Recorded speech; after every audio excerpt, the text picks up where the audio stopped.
phone, and we will have additional folks calling in, so we thank you for joining us. I wanted to go ahead and introduce myself first. I'm Corinne Gould, and I'm Assistant Commissioner for Public Affairs here for the Department of Agriculture, and glad that you all could join us here in person as well. I'll go ahead and say right off the top that the purpose of today's sit-down is really to answer questions. This is perhaps bad news for you guys, but I already had this question come up. We're not releasing any new information. This is related to the documents that have already been requested and that we've already granted to several media outlets. We just had a lot of the same questions coming up, and since those stories have started to air, we've had additional folks making requests for those same records and asking those same questions. So we thought it would probably be best efficient and best for all of you if we just go ahead and address the questions that we've already been asked and to give you guys the opportunity to ask additional questions. We've also got thumb drives here that are available for you to take with the records. I hear the conference but don't see it. You won't see it, you'll just hear it by phone. It's just by phone. So we've got those thumb drives available for you. We are treating it as a records request, and that was based on the original 4 requests that we received some weeks ago. So there is a charge based on what was charged of the outlets that already received those documents, and that'll be if you take them with you today. Hold on. Now I see live view. If you take those with you today, the thumb drive is $270. And we can accept your payment here today as well. I will go ahead and ask, because we're trying to keep track and follow our records request requirements, please go ahead and email me that request so I can add it into our files. And my email address is corinne.gould, and I'll spell it. That's Corinne, C-O-R-I-N-N-E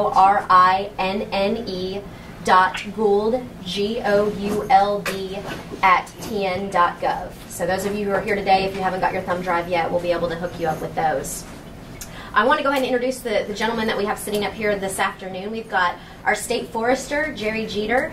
And Jerry, if you would please go ahead and let them get a level check on your audio and say and spell your name again, please. Okay, I am Jerry Jeter. It's a little bit of a funny spelling. J-E-R-E is Jerry. Jeter is J-E-T-E-R. And we are also joined by Tim Phelps, who's our Forestry Communications and Outreach Leader and Coordinator. And Tim, go ahead and say and spell your name again for us, please. Sure. Good afternoon. My name is Tim Phelps, T-I-M, Phelps, P-H-E-L-P-S. And those of you who are joining us by phone, one other note, we as the Department of Agriculture are actually videoing this event. We will have this available on our YouTube channel just as soon as we're able to get it uploaded after we wrap up here. So just search Tennessee Department of Agriculture on YouTube. It'll be the raw, unedited version, but it will be broadcast quality. So you all are welcome to take and use whatever you need from that video. We've got a little bit of a rundown here, but I appreciate those of you who submitted your questions in advance. We did have several folks who did that. That is not to stop anyone on the phone or in the room from asking additional questions.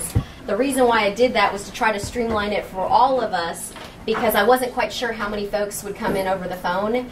And any of us who have ever been on a conference call, you know that if you've got multiple people trying to talk at once on a conference call, it can get a little confusing. So thank you to all of you who have submitted questions. By all means, we encourage additional questions, and we're going to do our best to address all of them. We're going to go ahead and get started. Jerry, if you'd like to go ahead and start us off. Sure.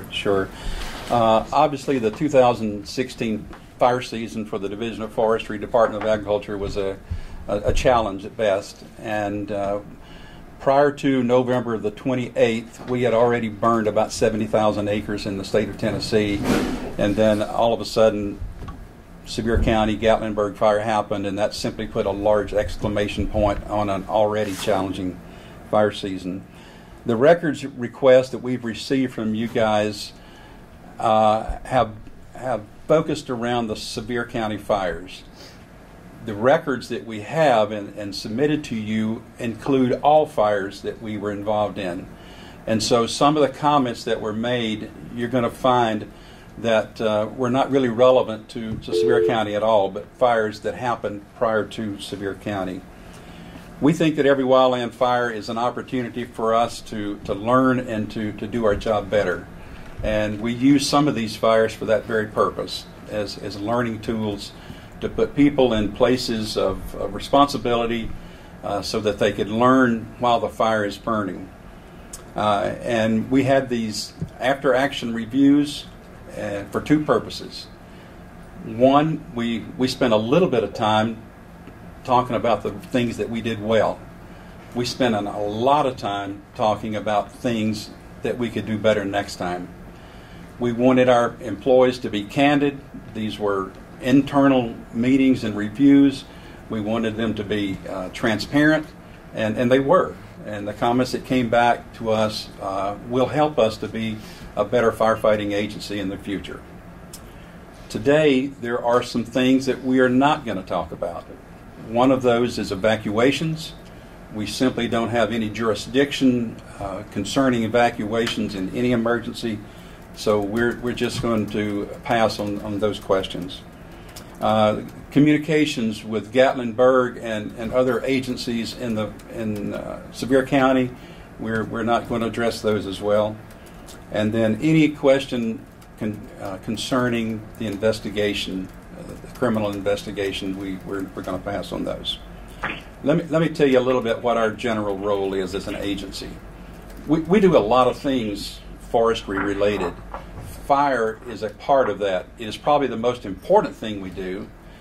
Our mission as a forestry agency in Tennessee is to protect the forest resources, conserve them, and enhance them for the betterment of the taxpayers of Tennessee. Our firefighting mission is to address fires in the forest. There are times when those fires dictate that our mission get modified a little bit and we go into a mode of protecting structures or protecting life. And that's what happened on many fires, not just Sevier County fires, but other fires we were involved in the fall of 2016. But that's a little bit about our general role as an agency.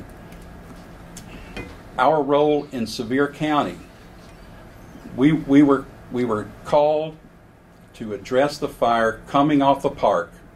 We don't fight fire on federal lands, but when the fire came off the park onto private lands, we were there with resources, and our mission, our objective, was to try to keep those fires away from structures, and hopefully in saving lives in the process. We don't know if we did that or not. We do know that we did save some structures in that process.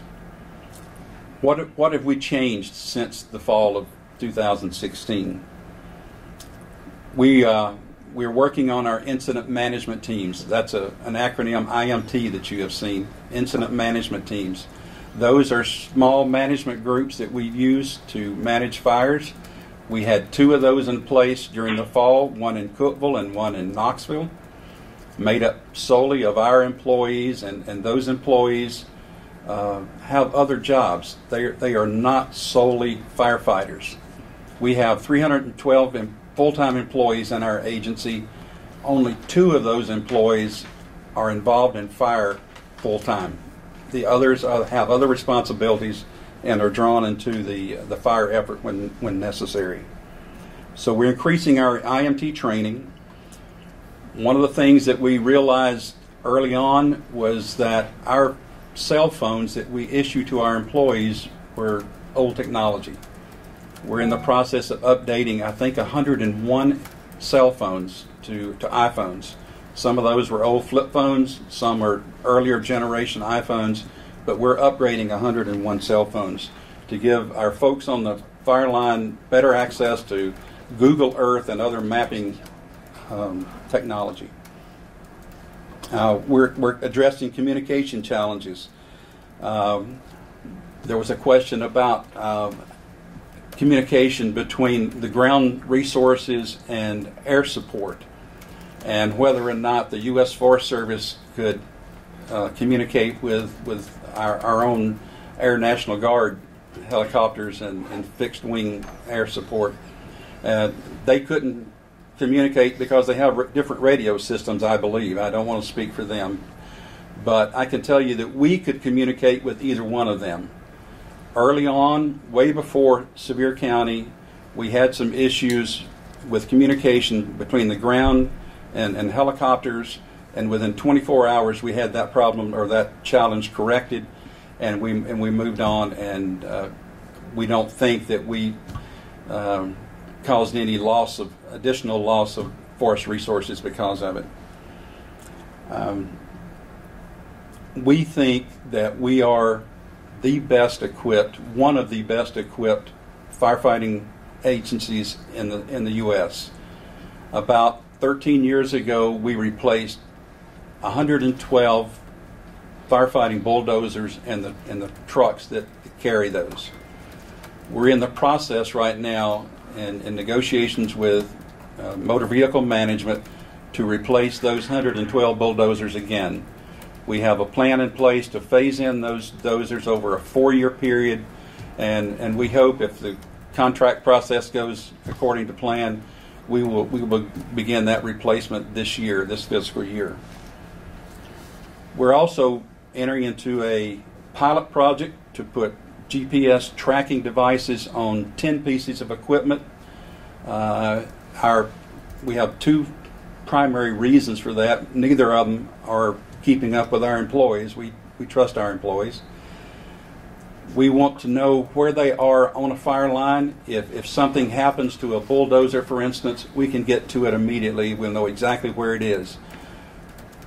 Probably more important than that is we will know where the other resources are, other fire equipment is that is not actively engaged in a fire. So it's a dispatch tool that we'll be using in the future to know where every piece of equipment is, how far they are from active fires, and which ones need to be dispatched to which fires. We're also strengthening some already strong partnerships with local agencies, emergency management folks, sister state agencies. There was some confusion early in the fall down in the southeast part of the state, where we had outside agencies coming in, and there was some control and jurisdiction issues that came up. Immediately after the fall fire season, our assistant district forester in Cookeville, Jim Dale, went to Chattanooga and met with emergency management folks there and had a really productive meeting talking about jurisdiction issues that came up. And we think that we've got those all corrected now. We'll go ahead and I think we're ready to move into some of the questions. Yes, right. And again, thank you for those of you who submitted in advance. We're not, absolutely ask additional follow-up questions. We're going to try to work through the questions that we've already received. I know we got questions from Alana Otler, Madison Wade, and Don Jacobs. So, Jerry, Yep. if you wouldn't mind addressing the questions that we've already gotten. Okay. We also thought this was probably a good way of doing this because a lot of you are asking the same questions. So this will kind of address it all at once in one place. First question is, what is a complex? And a complex fire is not one that's complicated. A complex of fires are those multiple fires that are generally located in a small geographical area that we manage as one unit. That's a complex. Names attached to some of the documents that you received are people who compile those documents. The question is that person the author of all of those statements? And the answer is no, that he's simply, Dave Walter's name has come up. He is simply a compiler of those statements and not the author of those. Assessment indicates proper evacuation plans could have saved lives. That's attributed to one of our employees. I simply don't know who that is or why that statement was made. But we're going to not address evacuation today. Clarification on why National Guard can't talk to the U.S. Forest Service. I've already talked about that. The radio frequencies, that's an issue that they need to work out themselves. But again, we had no problem communicating with either one of those agencies from the ground. Do I agree that efforts that were poorly organized, as articulated by Roy Ward in his assessment? Roy Ward is a district manager from West Tennessee. He was dispatched to East Tennessee to help manage fires over there. He was an incident management team commander. I'm sure that when he first arrived in Gatlinburg and saw the fires surrounding the city, he saw a lot of agencies. I don't know that I necessarily agree with him that it was all that disorganized. We simply don't know what was going on within those other agencies to make that assessment.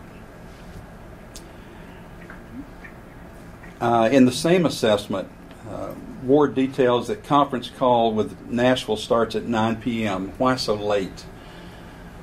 At least for the month of November and probably half of October, we had 2 briefings every day, 9 o'clock in the morning, and on that briefing we had National Weather Service from Memphis, from Nashville, and from Morristown. We had emergency management representatives. We had representatives from other state agencies. We had the U.S. Forest Service, and obviously we had our fire managers across the state involved in that briefing every morning.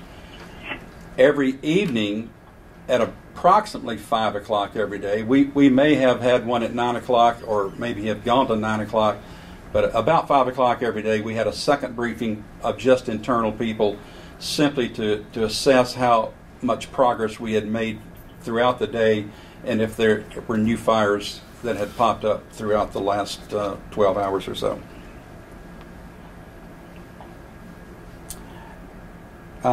Questions surrounding lack of training and staff.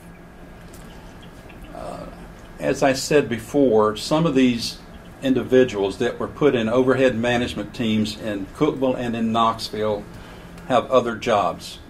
They're fully engaged in other areas of forestry, but they exhibit leadership qualities and they have the attributes of people that we know that can go into a situation like this and manage it very well. Were they as trained as well as we would like to have them to have been? No, they weren't. Will they be next time? Probably more trained than they are today. We're going to make sure that they get to some training that they need. But they were also overseen by an area commander here in this office. This room that you're in right now was our command center, except for the state, under an area command system, and our fire chief was overseeing both of those 2 incident management teams, and we certainly were not going to let them do anything, make decisions that would put people at risk. Why did delegation of authority not go out until November the 29th? The delegation of authority referred to there is the authority that the National Park Service and our organization gave to an overhead team. It's been referred to as the Red Team that came into Gatlinburg, or Pigeon Forge, I think, was their headquarters. It didn't happen until the 29th, I think, simply because that was as early as it could have happened. The blow-up occurred on the 28th. Everybody was fully engaged in trying to address the fires and trying to determine where the fires were going next. And simply it was just a matter of timing. But I think the 29th was as early as that document could have been signed by both agencies. And to be clear, that was paperwork. Yes. It was paperwork. It was not impeding upon the firefighting Absolutely process. Not. The firefighting process was number 1 priority. Right. What might have impeded it if we tried to have done it on the 28th, and so we got it done as quickly as we could have.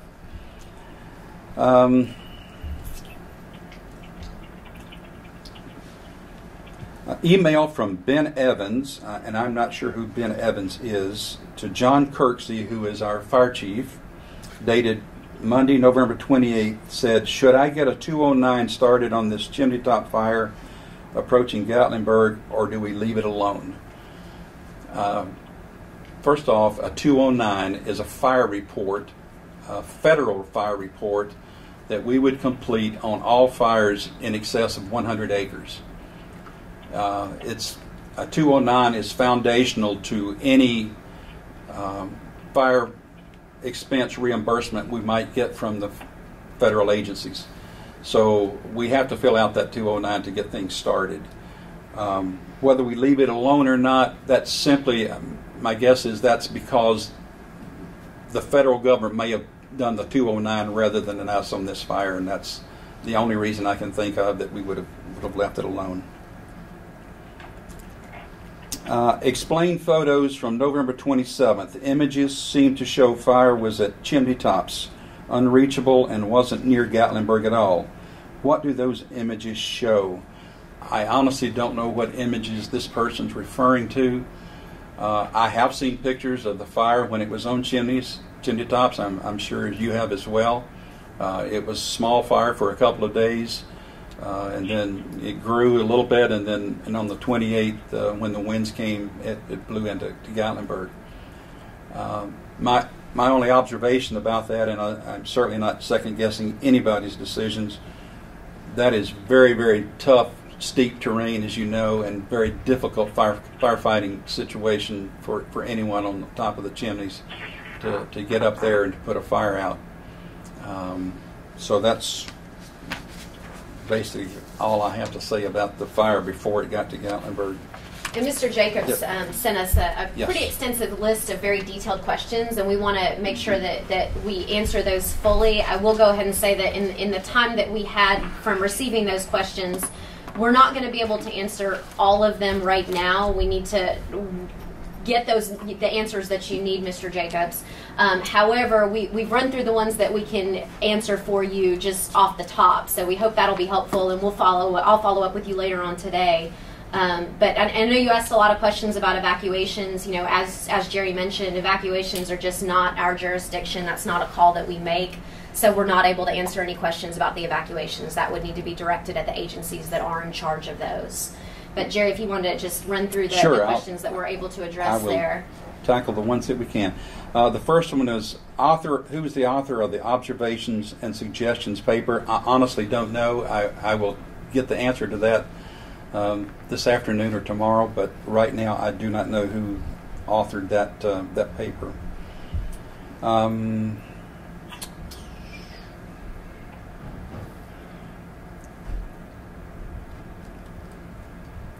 Jerry, if I could real quick, just expand Yes, on please. that point. Yes. Something you already mentioned before, but related to that question regarding the AARs. Again, it was a The after-action reports. the after-action reports, yes, the AARs. Those were compilations of comments coming from teams. So while there may be an author attached to the actual document, the Word document, it was comments created by several members within a unit or within a team. So just wanted to make sure that was clarified. There's a question if I can explain the California and Florida evacuation plans and contrast that to what we saw in Gatlinburg. I don't know what California and Florida evacuation plans are. Is the Florida IMT closeout report included in released records? The answer is no. That was prior to the Gatlinburg fires. To clarify that too, Yes. the Florida team, which does come up and is referenced in some of the after-action reports, would you mind explaining, Tim, why that Florida team will come up periodically in those overall reports? Sure. The Florida team was very active in response to several fires. Started out as one, the Flippers Bend fire down in Chattanooga, which occurred earlier in November. Flippers Bend needed some extra resources beyond the resources that we already had fighting that fire, so we called in a Type 2 team. And Florida was the team that came in to assist us with that. Their initial responsibility was solely the Flippers Bend fire, but eventually as that fire began to be well contained, they moved also over to the Mowbray fire, which is a very near fire down there in Chattanooga. If y'all remember that complex of fires that occurred there at that time. But I believe the Florida team had gone home long before they had the left. Sevier County Yes, wildfires. they had demobilized before the Sevier County fires. Yes. So again, you will see their names come up in those overall reports talking about the totality of the fall fire season, but they were not related to Sevier County at all. Correct. Next question refers to the incident management team wanted local control of fire suppression efforts but not manage TDF resources. The question is, did TDF management refuse to relinquish control of its resources to Gatlinburg EOC and Incident Command, or did Gatlinburg Incident Command decline to accept? That comment came on a fire prior to Gatlinburg. It had nothing to do with Gatlinburg. Number of personnel and equipment devoted to wildfire and time span those resources were at the fires. In round numbers, we had approximately 50 people in Gatlinburg at the time that it hit, or shortly thereafter, within 2 hours. Some of those were our own employees, and some were outside resources from Alaska and Oregon. And they stayed there probably for 2 days, 3 days, until the rains came and the threat of fire spread was gone.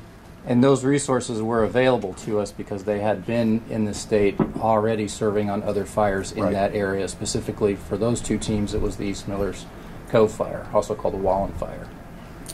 You just answered the next question, so I'll go to the one after that. Initial response shortly after noon of 8 TDF employees and hand crew from Alaska and 2 dozers.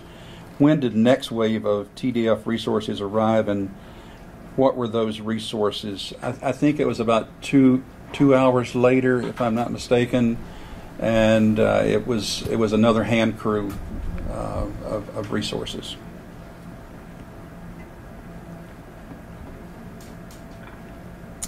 Did forestry monitor and obtain local weather reports, especially regarding winds, for its resources, or rely solely on reports from the National Park of Gatlinburg Incident Command Team? As stated before, our morning briefing included the National Weather Service, and we were getting reports of expected high winds for the 28th. What kind of radio system do the forestry employees use, and how did that system function in Gatlinburg? And I'm reading the answer to this because I'm not a radio guy. It's a VHF conventional system networked together with Motorola microwave, and I have heard no reports of any radio failures in Gatlinburg or anywhere else across the state during the fall fire season. Did forestry have communications with their dispatchers from the wildfire scene? The answer is yes. Issues communicating with other radio systems on page 25. There may have been some issues with other agencies. We welcome and we have invited other agencies to use our frequency, and we use theirs as well on our radios. There's possibility that there was some issues there with a particular agency, but I'm not aware of it. Could I elaborate a little bit? You certainly on that? can. Okay, so within any incident where we have an incident management team, on a daily basis, a document is created, which you all have access to, called the IAP. That's an acronym for Incident Action Plan.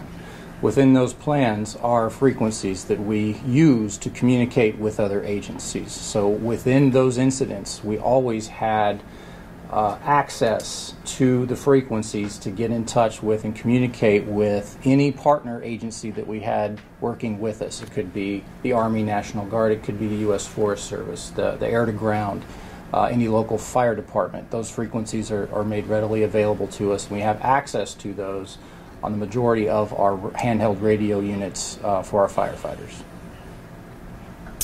Next question is, where would forestry expect to get listing of radio channels in use at wildfires? Where sought that information and reason why unable to obtain list of channels in use? Our radio technicians take care of that. They obviously have our listings, and they work very closely with radio technicians from other agencies, and they exchange those channels. And if there was an issue there, I'm sure that got corrected very quickly. The importance of communications among firefighters, possible life-threatening situation. Obviously, communications is key in any emergency, and fighting fire is no exception to that. Being able to communicate directly with firefighters it can potentially be life-threatening at times. I can tell you that prior to Gatlinburg, I told you that we had burned 70,000 acres. We had not had a serious injury prior to Gatlinburg.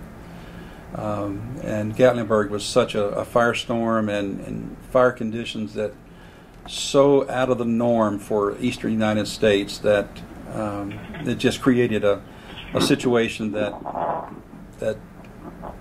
unfortunately took some lives. Lack of maps in a timely fashion noted in report. Who should provide these maps? And that also would come from the plan that Tim just referenced. There were times when there's a briefing in the morning, and sometimes you'll see all the firefighters come together at one place before they even go to the fire line, and they were handed maps. We felt it was better for our firefighters to go straight to the fire lines to begin or continue their operations. And if there may have been some failure of getting some maps to them in a timely manner, we think that these cell phones that are incorporating now are going to correct that problem immediately for us. One of the AAR's author was unknown, laments lack of training of unidentified people assigned to task. They should know how to run a pumper and didn't know how to start a leaf blower. This seems to be basic knowledge issues for jobs. Who are these untrained people? Obviously, I don't know individuals that can't start a leaf blower or run a pumper. Starting a leaf blower is certainly more simplistic than running a pumper. You do have to have proper training in order to run one of those. But if someone couldn't start a leaf blower, maybe it's a different model or something than they were used to. I simply don't know. But I can assure you that most of our employees can start a leaf blower. Another AAR also notes leadership issues. What agencies does this address, and under what circumstances, such as with federal firefighters or municipal firefighters or those responding to Gatlinburg mutual aid request? I don't know what the leadership issues were. I would assume maybe it was internal. We have like I said, we had an area command set up. We had incident command teams in Cookeville and in Knoxville.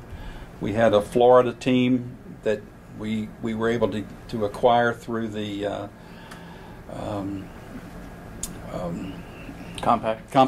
Southeastern Compact. They brought a 20-person team in here. We also got resources from Texas, and sometimes when you have change of leadership there's some or jurisdiction, there's some leadership issues in the beginning that quickly get ironed out as to who is in control of what resources. How much did forestry spend on fighting the fire? I can tell you that the total bill for 2016 is going to run approximately $10 million. And is that calendar year or just fall fire calendar season? year? That's calendar year, January through December 2016, approximately $10 million. We still don't have some billing from some sources, and we've also heard from other sources that we may not have to pay for some of those support and assistance that we receive. So we're still in the process of sorting through the cost, but in the neighborhood of $10 million is what the whole fire season or fire year is going to cost for us. Our part of that, the Gatlinburg fire, is probably going to be around $2 million.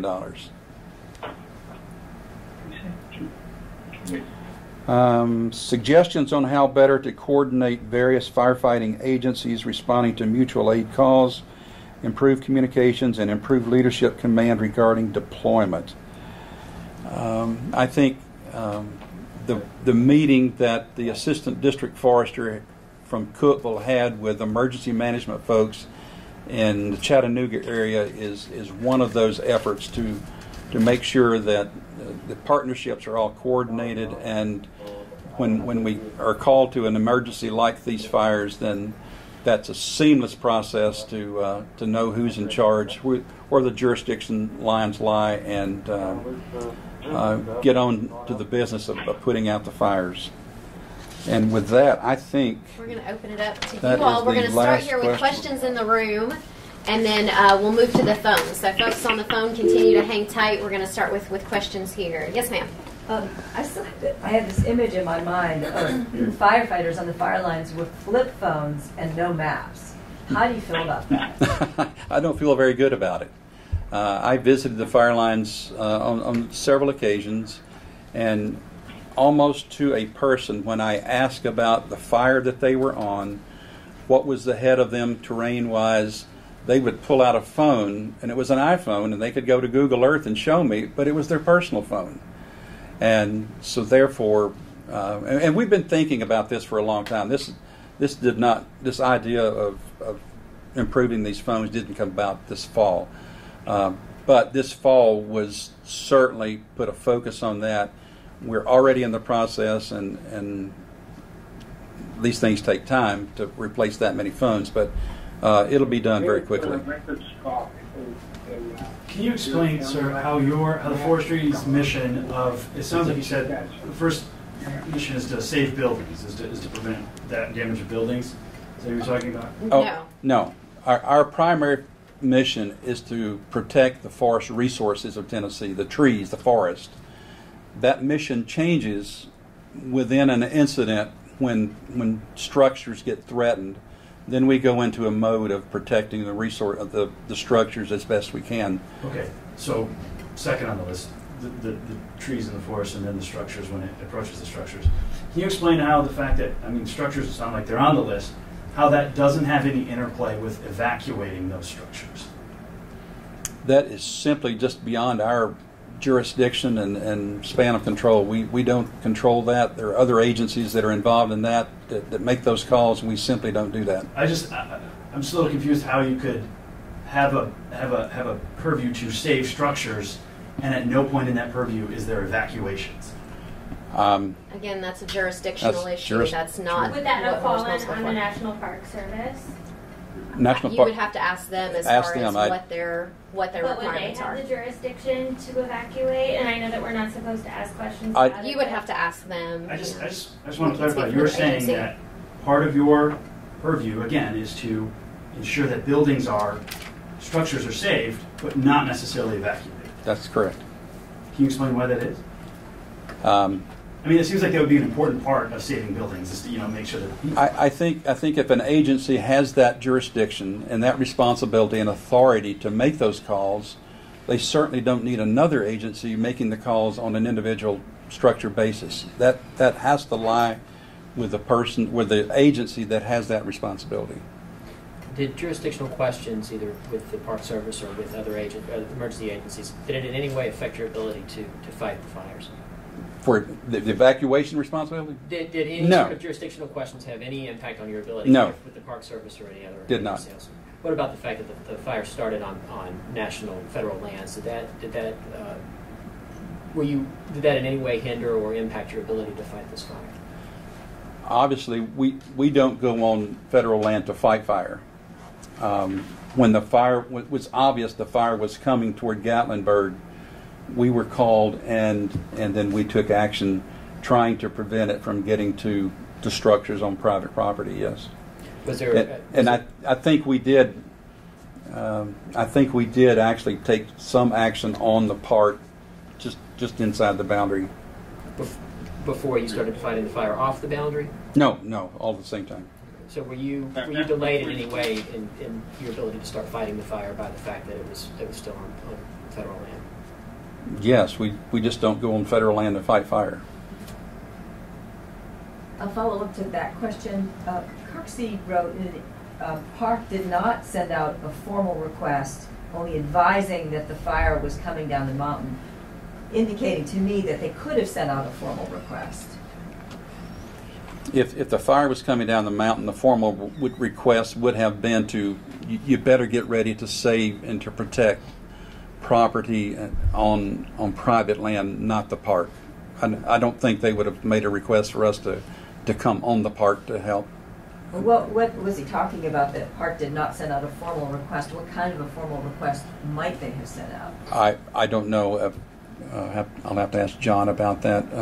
Probably would have been an email or something. That formality, I guess. If they had asked in a formal request, whatever that request would have been, are you saying you would have said, no, we're not going on parkland? If they had requested us to come on parkland, John would have probably come to me, and I would have gone to our commissioner and said, hey, we've got this request. My guess is we would have done it. Do you feel you've had enough resources in Gatlinburg and Sevier County at the beginning of this fire? Did we have enough resources in the beginning? Mm-hmm. In a normal fire season, yes. Not in this fire season. There weren't enough resources probably in the state of Tennessee. As an agency, we can't staff for every fire season to be like the one that we experienced in 2016. We can't afford that. And it doesn't make any sense. Like I said earlier, the last time we had fires of this magnitude was 16 years ago. So we staff for normal fire years, and then we move resources. We moved a lot of resources from West Tennessee and Middle Tennessee over to East Tennessee, and then even then we had to call in outside resources from the southeastern U.S. and also from as far west as Alaska. In terms of the incident management teams and the additional training, can you talk specifically about some areas where your team members expressed that they were in specific situations and didn't have the adequate training they needed to perform a specific task? Yes. Let me preface that by saying that in any confusion about not having the proper training, all took place in overhead positions. It was not on the fire line. There was never any doubt. Our firefighters on the fire line putting the fire out are well trained. They know what their mission is. They know what their objective is. But when you start trying to find food for firefighters, lodging for firefighters, keeping up with time and expenses and making purchases, emergency purchases, those are the overhead positions that take care of that. And some of those folks simply just didn't have the training. They learned on the go as the fire progressed. What role did they have? You said if they were not trained, if they're not day-to-day firefighters and they didn't have the training to perform these tasks, what did they do? What do they do every day? Yeah. I'll give you one example. Heather Slayton was an incident management team commander in Cookeville. Her everyday job is to oversee rural forest management, working with landowners, urban forestry, and forest health. She takes care of bugs and insects and diseases that are eating the forest, and I can assure you that's a full-time job. And then when the fires hit, she was pulled into this responsibility and performed very, very well. And to add to that, Heather has already proven herself as a strong leader within the organization. That's absolutely. Which was why she was tapped for that role. And during this off season, she's also taking training to be certified, if you will, in all hazards management, not just fire management. Can you elaborate on you said if this happens again, you'd like for them to be better trained. Yeah. Can you elaborate on the kind of training you could possibly present someone? Yes. Yes. We have access to an ex-U.S. Forest Service person who is very good at training for incident management teams. He has visited already all 4 of our administrative districts and prepared them for some training that's ahead. I believe it's next week he will be in this room providing training for staff here. And then we have a fire academy down in Bell Buckle, Tennessee. It's called the Tennessee-Kentucky Fire Academy, and many of the courses that these people need will be offered at that academy. One of our goals for this year is to increase by 10% the number of hours that our employees get in fire training. Last year it was, I think, 5,000 hours or so.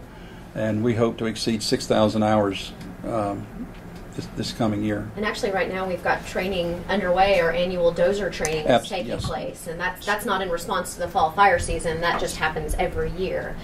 To bring new employees up Yep. to speed on how to operate the heavy equipment, and also as reinforcement for those who are already on staff. Yes. Sir, you just said earlier that there probably weren't enough resources in the state of Tennessee to combat this fire. If everybody there was expertly trained, what difference would it have made? I don't know that it would have made any difference in these conditions. You take drought conditions that go back a year and a half, 2 years. When you have droughts like that, that means the fuels in the forest are so dry. You add to that an ignition, which you already had at the chimneys, and then you have fire conditions that were so erratic and so atypical for the eastern U.S., driven by 80, 90 mile an hour winds, then you just got a situation that I'm just thankful that more people didn't lose their lives because of those conditions. It sounds like you're saying there's not a lot else you could have done to prevent the 2,000 plus structures that burned down, and there's just the continued spread of that fire through private forest and land. Yeah, I just don't think so. I just think the winds were just unbelievable, and when you have spotting is a term that firefighters use to indicate that a head fire have embers that are blown by the wind a half a mile ahead of the head fire and reignite. In conditions like that, it's just so difficult to stop that. Have you been able to talk to any of the wildfire survivors? No, I have not. The residents of Sevier County? Yeah, people out in Gatlinburg. No, I have their not. structure burned down. I have not. You all saved their I have not. You said there were some communication challenges between your ground resources and air support. Yeah. Can you elaborate specifically on what your team members expressed to you were some of those challenges? They didn't express them to me. They expressed them to the radio technician that could correct the problems. But it was just simply being able to communicate. The ground resources tell the helicopter where to drop the water, or tells the fixed wing aircraft where to drop the retardant. And there were some issues there that was interrupting that communication link. And like I said, within 24 hours it was corrected, and we were back in business again. And again, that was prior to That Sevier was, County yes, wildfires. that has nothing to do with Sevier County. Far in advance. Do you feel like there were any substantive mistakes made by Tennessee Forestry in the fighting this fire? The Gatlinburg fire? The Sevier County fires in general. Substantive? You know, there are always things that we can do better. Substantive mistakes. I don't know that we made any that really impacted anyone's life or structures. There were probably some mistakes that we can learn from and do a better job next time. I think with any process of a team that's in place, or with any event, incident, keep in mind that these after-action reviews are a part of that. They're not an afterthought. It's an after-action review. It's the tail end of that incident to identify just those things. What went well, what could have been done better, and how can we improve in the future? So that's what we hope, that our employees feel that they can be candid with and really bring those out, so that those issues are brought to light so that we can correct them in the future. I was going to say, I presume that's in the observations and suggestions report. What you're saying, that's what that report is. Mm-hmm. Yes. And if you don't mind, I'm going to pause the questions in the room for just a moment. I'd like to go ahead and get our folks on the phone line. I didn't want you all to feel like you were neglected. Do we have some folks on the phone who would like to ask some questions? If you would, please go ahead and identify yourself and the agency that you're with. Don Jacobs with the Knoxville Youth Sentinel. I was wondering, is there any estimate on the cost for the 101 cell phones and the 112 bulldozers to be replaced? We don't have cost on the bulldozers yet. The 101 cell phones There was a $9,000 upfront cost for protective devices for the phones, and then annually it will cost us about $50,000 a year. Other questions from the phone? The forestry actually was deployed to Twin Creeks in the national park, if I understand correctly. Is that accurate? I do believe in our report, yeah, we did have a crew that responded to the Twin Creeks area, or at least parked there, to see if they could catch a line as that fire was jumping from place to place. At the meeting in Chattanooga to discuss the various jurisdictions questions that arose, when did that meeting occur, and was there a report that was generated from that? Mr. Jacobs, I'll have to get those dates to you. It was not long after the fires had settled down. My guess is around January sometime, but I'll get those dates for you. And I don't know that there was any documents that came from those. There may have been an email to me saying that the meeting took place and it was productive, but I don't think there was a document. Okay. And you mentioned that the fire season cost forestry about $10 million. Unusual fire season, of course. What would be the norm that you would expect?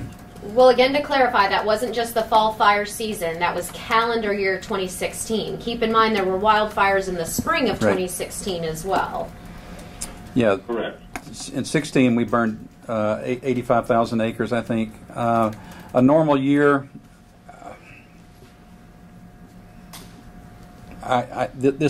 anything I give you will be a guess. I'll get that to you. I can go back and give you a 5-year average. Okay. Yeah, that'd be great. Just to show the unusual activity that we all had to deal with. Mm-hmm. To your knowledge, did any forestry employees discover any of the fatalities in Gatlinburg? Not to my knowledge. Okay. Did you all lose any equipment to the fires? No. Great. Okay. We've had some. We've had some equipment breakdowns, but I don't know that it's attributed to that fire. Okay, well, and is there any kind of criminal investigation arising from the Gatlinburg fires that TDF is doing? No. Well, the criminal investigation is ongoing. We are not lead agency on that. We're not. No. Yeah, I didn't know if you had your own. No. Your own investigation. No. Or independent. Okay. All right. Great. Thank you so much. I appreciate that. Thank you. Any other callers on the phone who have some questions? Yeah, this is Steve Ahill with the News Sentinel. As you know, the National Park Service is doing their own review of how they handled the fire. Did they talk to you, Mr. Phelps or Mr. Jeter, during the course of that review? Not me. Not me. And the other question I had was that $10 million that we talked about, it cost fighting the fires. I know FEMA came up with some disaster relief, especially on the Gatlinburg fire. Do you get any of that, or how does that work? Yes, we sat down with the park following the fires and to determine who was going to pay for what, and there were different scenarios that we went through. Most of the acreage burned was on the park. Most of the damage was on private property. Where we settled out was that we would pay, I think, 34%, and they would pay 66%. All right, thanks. Other questions from the phone? Okay, we'll go back to the room then. Do we have additional questions? Yes, ma'am. Who, me? From Dave Fiorello's report, he encourages working with law enforcement, TEMA, and the state fire marshal to develop evacuation protocols. Will you do that, or have you done that? We can work with them. If somebody gives us evacuation authority, then somebody's going to have to relinquish that, and I'm not sure that they're willing to do that. Who has that now? I'm guessing. I think it's emergency management. Do you see, would you welcome ongoing discussions about sharing that responsibility or being part of that discussion? I don't know that we need the responsibility to make those calls, but we could certainly provide input. We know fire behavior. We know how fires are burning, what direction they're burning, the likelihood of they are to make structures and things like that. We could provide input if we were asked. The other thing that he specifically said is don't wait too long. Mm-hmm. Yeah. I guess he's saying like bring in everybody, but do you agree with that? That an after action plan would be don't wait too long. Did you wait longer than you should have? Wait too long to do what? To bring in more resources. Oh. I thought he was saying don't wait too long to evacuate, but. I'm sorry, I skipped around. He says there seems to be a hesitancy to call for assistance, and it's okay to ask for help from local I see. and national resources. I think what he's referring to is internally. For instance, when we were having fires in our Cumberland district, our resources and fires in the Cumberland district started in mid-September, a month before fire season actually got here. And I think what he is saying is don't let your local resources get stretched too thinly before you call in other resources, either from across the state or from the compact in the southeast or even federal resources. Can you describe what his job is? I'm not quite sure. He's not a state employee. He is not a state employee. He is employed by the Duck River RC&D. Duck River RC&D, but Acronym. his Resource Community Development. Okay. Resource Conservation and Conservation Development. and Development. Thank you. Sorry. Yes, but he works with us primarily on our FireWise program. Right. And our FireWise program is a U.S. Forest Service program. He's an ex-U.S. Forest Service employee. The FireWise program works with communities to help them make their homes fire safe. There are a lot of things that a homeowner can do as far as the roof is concerned. You don't put shingles on a roof, you don't put shakes or wooden shakes on a roof. You don't have the propane tank right next to the back door. You keep vegetation cut down and mowed at least 30 feet from the foundation. Those kinds of things. And we have, I think, 13 or 14 communities that are already certified FireWise in Tennessee. On the heels of Sevier County fires, that number of communities interested in pursuing that has really skyrocketed. And Dave is a key player in helping us complete those projects. He's also got a great deal of experience with his former career working with CAL FIRE, which is the fire management agency out in California. So he has a lot of experience with working with incident management teams, and I think a lot of his comments are reflective of that. So you wouldn't dismiss his comments? Oh, no. No. How come we're having the press conference here in Nashville when the fires happened in Sevier County and Gatlinburg? Well, I can address that one.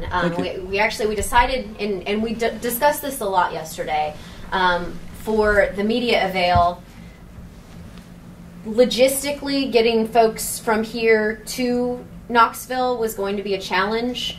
We also knew that here we would have the access to the space. You haven't seen our conference room in Knoxville. It's roughly, the third the size of this one. Mm-hmm. We knew that we were going to have logistical challenges as far as getting media into the right area to be able to cover it appropriately. We also knew that here that we would have the technological capabilities to be able to record it in a ready for broadcast form that we could then offer to everybody. We also wanted to offer the phone call to give folks an opportunity from all over the state to participate as well. So that invitation went out to Memphis as well. It was statewide. But it couldn't have happened in Gatlinburg, in a conference room there, in one of the hotels that are there. Logistically speaking, given the amount of time that we had to put this together, because yesterday was really when we were inundated by a flood of additional requests. And rather than try to put you all off as you were asking those questions and making those requests, we wanted to meet your needs to answer those questions as quickly and as completely as possible. So in order to do that logistically, Nashville was the choice that we had to make on that. Do you think it shows anything, though, to the people who survived the wildfire, that there's this line, a barrier, that there's a separation from Nashville to Gatlinburg, from state to the people of Gatlinburg? I would certainly hope that they don't feel that way, because that is not what the intention is at all. As I mentioned, this was logistically based on the need to get you all information that you were requesting in a timely fashion. We could have done it probably tomorrow or the next day in Gatlinburg, and that wasn't going to fulfill your needs and your immediate questions. So again, it was a response to being timely, responsive, and also making this available to as a wide array as possible of media from all across the state. I don't know if you can address this question either, but what about the public record requests? I know for a very long time, all of us were asking for public records, and because of the juvenile case, information wasn't able to be released because of guidance with the district attorney. But since that case has essentially been dropped, can you kind of talk to me about what it was like when we were asking for information and the hoops that you had to jump through, or questions that you all had? Well, there weren't really hoops that we had to jump through. We received the first round of records requests related to this incident a few weeks ago. And that was the 4 original outlets that requested that. I know that there were requests made of other agencies that go back perhaps several months. I can't speak for those agencies because I'm not sure when those requests were made or how those were handled.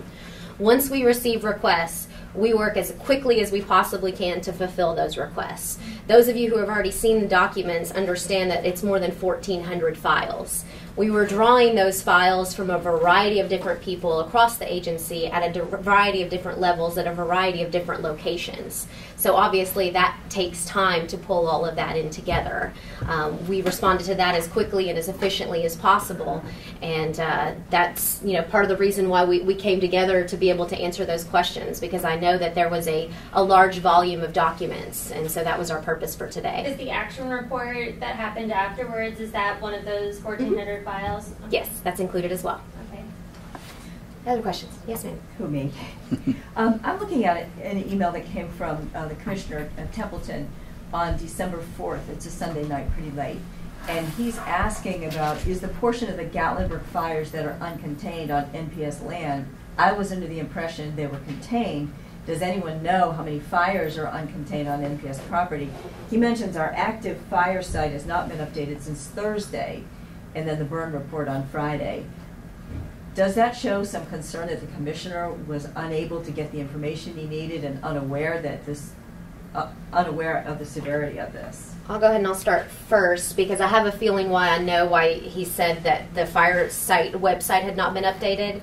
It's actually the current platform that website is on, which is the Burn Safe website, correct? Burn Safe TN, is an older platform. And if you visit the site, if you're just on your computer and you go to the site and you pull up that report, it may not automatically refresh to the latest version. We were posting those daily, but I found that depending on if I was looking at it at Firefox versus Explorer, sometimes when I would go to it, it would show me the fresh version. Other times I had to actually manually refresh the page. We are in the process of moving that over to the more current state platform. So hopefully that will correct that issue. But I had questions from reporters during that period of time saying, hey, I'm looking at the old report. You said that it's updated daily. It is updated daily. On the phone with them, I would say, go ahead and refresh your browser. And right then, they would see the updated report. So that's that portion. Wouldn't it be a concern that the commissioner is not up to date on the status of the fires? It obviously is a concern. I think one phone call to us would have corrected that. We knew exactly which fires were contained and which ones were not. I'm not critical of him because he was used to finding that information on the website that Corey talked about. So yes, it is a concern if he doesn't know.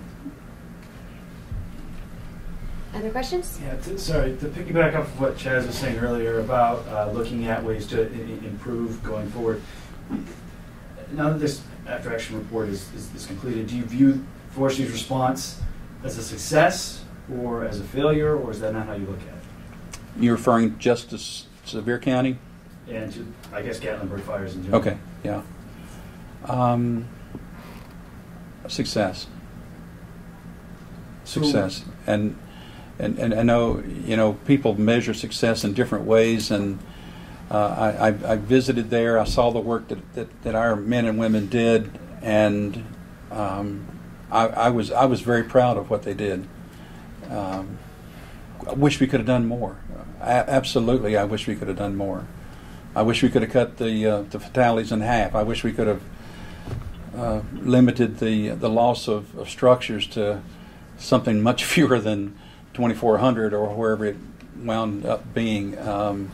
But I think for the size of our agency, for our mission, for the responsibilities that we had, I think that our efforts there were successful, yes.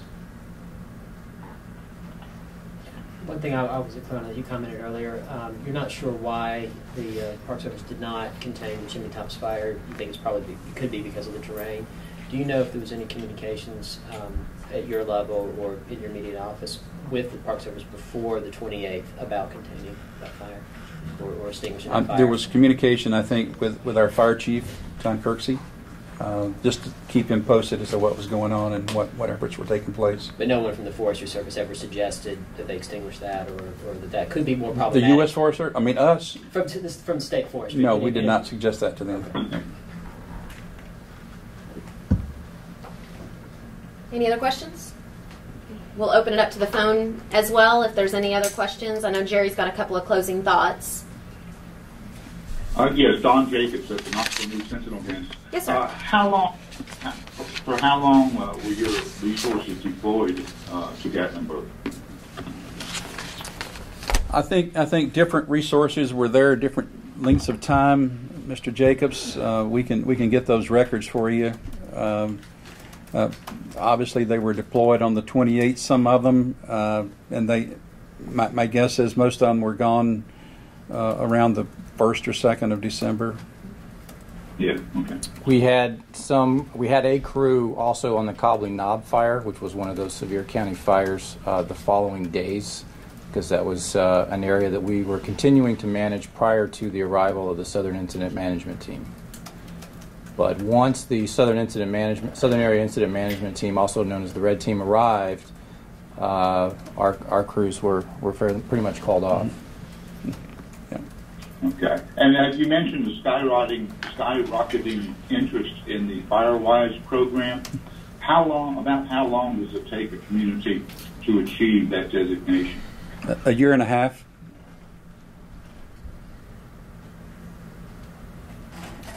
Thank you. Jerry, you have a couple of Yes. thoughts. Let me, before I sum up, let me go back to the question about success. If you think about the total loss in Sevier County, and you got all that loss on the one hand, and you got an agency talking about success on the other hand, it seems to be cross-purposed, and I don't mean to come across that way at all. Absolutely not. Our employees are members of families. We call ourselves a family, and life and limb are extremely important to us. And I have told our agency time and time again that there is not an acre of forest land in this state or acres of forest land in this state worth a person's life. Don't put yourself in a risk situation just to save some trees. We've got to take care of our firefighters, and I feel exactly the same way about those men and women and children that lost their lives in Sevier County. And for me to sit here and say that we were successful at the same time we have all these losses, I certainly don't mean to diminish that at all. I think we performed well. If I can retract, I would say some people might say that's success, some people might not. Maybe the families of the lost people would say that's not very successful, but we are very sensitive to that. And like I said, I've had to go and inspect a site where we've lost firefighters on a fire line, and that is the toughest duty that anybody in this position or in the firefighting community can do, is investigate a loss of life. So that said, I want to stress two things then. Great partnerships in the state of Tennessee with other agencies, with TEMA, with the U.S. Forest Service, with other state agencies. It is strong. We're going to make it stronger. We've talked already a little bit about all hazards response to emergencies, and we're going to continue that here in the department and across state government. We're going to continue to work with county governments and emergency management folks and make those partnerships stronger and more effective in the future. And I want to close this thing out by telling you how proud I am of our men and women who go to the fire line every day during fire season, and their families say goodbye to them, and they don't know whether they're going to come home or not. That's pretty tough duty, but they love the work. They do it well, and we're very proud of them here in the department. Thank you very much. We appreciate y'all for coming out. Thank you to those who have joined us on the phone today. For those of you who are on the phone, if you'd like to follow up with me via email, if you are interested and have not yet received that thumb drive of the records, please contact me.